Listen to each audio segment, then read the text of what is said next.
Hi team, welcome. This is a standard operating procedure on how to use GitHub so you can avoid any merge errors, make sure everything's going smooth and clean, and you have the most up-to-date version of the project. First thing you're going to want to do if you're working on the project is ensure that you have Unreal Engine version 5.4. Anything within the 5.4 category should be fine. I would recommend 5.4.4. It's the ongoing model that we're using for the project. So once you make sure you have that, you can get it through the Epic Games Launcher and download, or from the Unreal Engine Marketplace online.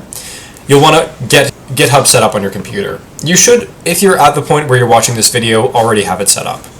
There's a couple of things that you want to take into account here. You're going to confirm that your repository is train. This is the working repository that we have for the project.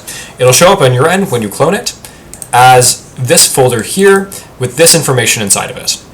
This project here at the bottom, the Unreal Engine project, is the one you can press to open up the project. Before you do that, before every time you start working, you're going to want to make sure that you fetch origin, pressing this button right here. This button essentially grabs the most recent changes to the project. You can see all of these different posts in the history, or changes that have been applied and made to the project over time. So I want to grab, to make sure that I have the most up-to-date project information, in this case, heartbeat fixes by our wonderful designer Grace. When you do that, you'll have the option as well often to pull from origin as well. So if you press this and it says pull origin, that means you know that there's something cached in the project that you need to grab. So before you get the project, make sure you fetch origin and pull origin to make sure you have all the information. Once this goes back to fetch origin, last fetch just now, and it doesn't make any changes, you're all good. At that point, you can safely open the project. So you'll see me popping up the project right here, and I'm just going to show you really quickly how to make a change and then push that change to the project. Awesome. Once you're in the project, you'll notice a couple of different folders. The main ones that you want to keep your priority on are static and dynamic. These are the two folders that work with our version control where you'll want to be adding your work in. If you're an artist, primarily you'll be working in the static end. If you're a programmer, primarily you'll be working the dynamic end. I'll explain the logic of this in a minute when we get into merge conflicts and errors. So, say I'm an artist, I would go into static, and I could add in, based on the global or level specific location of an item, wherever I want to make a change to the project. If I'm, say, bringing in an environment asset, to the luxury train car, you can see if I was adding some bottles in, I could put them into the alcoholic bottle section. If you want to find a level in the project, you can go under Dynamic, Levels, and then there's an outline of all of the different levels on the project. For this case, I'm going to go to Test Levels and go to the gym right here. Now that I'm in the gym, to prove that this is working, I'm going to set up a small section on the side to evidence the fact that my GitHub has been properly configured. So to do this, all I'm going to do is find an area in this level. I'm just going to put it off to the side here to make sure it's not in the way. I'm going to open up to Shapes and drop in a cube here. And then you can see in the Test Material section, this is under Dynamic, Levels, Test Materials. You can make a material with your name on it. All you have to do there is right-click, make a new material, title it with your name, and choose a base color to work with. I'll make this one pink.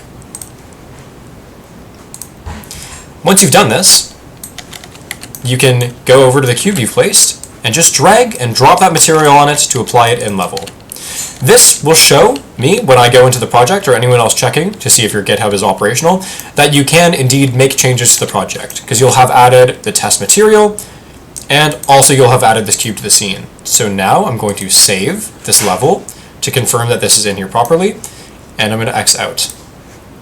Make sure before you push your changes, once you finish your work, to close the project and confirm that it's closed. Now you'll see, when I get through to here, that I'll have changes to the project right here. This floor asset you can discard, it's just not getting recognized by our ignore file.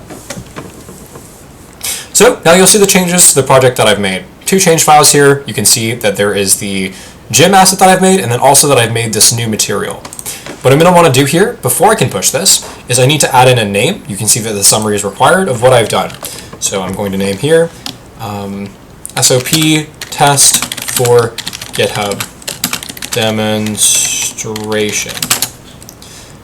Then underneath I can say quick demo made to show how to work with GitHub version control. Perfect. So you only actually need the summary here. I would recommend including a quick description just for anyone who's logging the changes to look back on them to be able to tell where things are going. Once I've done that, then I can commit this item to Grimrail. And once that's finished, you have to push the item. So committing it confirms that those are the choices that you want to make, pushing forward for the project. Then you actually have to push it. So this is taking the files from your local repository up onto the global repository where everyone else can access that work. Then I'll push that work, and it goes up to make it accessible for everyone. And you can see now, I've made that push. There are a couple of other considerations that you'll want to have here when you're working in GitHub. Primarily, you want to make sure that you're not working on the same file that someone else is also working on.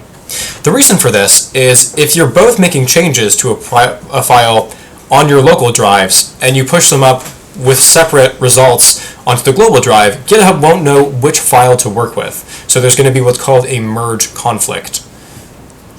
The way to avoid this is to clearly state in advance of making changes to a level, if you know that other people are also going to be working on that level, that you'll be making changes to it in our Discord, specifically in the GitHub checkout check-in system. All you have to do when you're working on a level is write in checking out the level name, and then when you're done working on it, say that you're checking it back in. Another thing that you want to be aware of is what branch you're working on. For all purposes on the project, you're probably going to be working on the Grimrail branch. The Grimrail build ready is the only other one that you might touch, which is for developers specifically. You want to choose and make sure that you're working off of the Grimrail branch. Another consideration for GitHub is the difference in our file structure between static and dynamic assets. Basically put, static objects are objects that do not change once they enter the project. This is, for most purposes, our art assets, different 3D models, textures, basically anything that someone's going to bring into the project and they're not going to change while working in the project. So for instance, if you bring in a fire hydrant, the actual 3D model for that when you bring it into the project is not going to change. That goes into the static.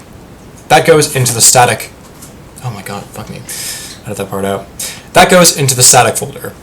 The dynamic folder, on the other hand, is for files that will change and have people working on them in the project. A great example of that is a level file. So for instance, if multiple people want to make modifications to a level, say we have our level artist making light fixtures and changing up the lighting in a level, and we have a developer adding in new monsters or enemies, that's going to be pushing multiple changes to the same file. So the reason we have that distinction in dynamic assets is those are the ones you're going to need to check out, because there's a possibility other people will also be working on them. Use your discretion. If it's something that you know multiple other people are going to be working on, be conscientious of it and log that into the check-in, check-out system. If it's something that you know you only are going to be working on, you're probably safe not to log it. And that's it.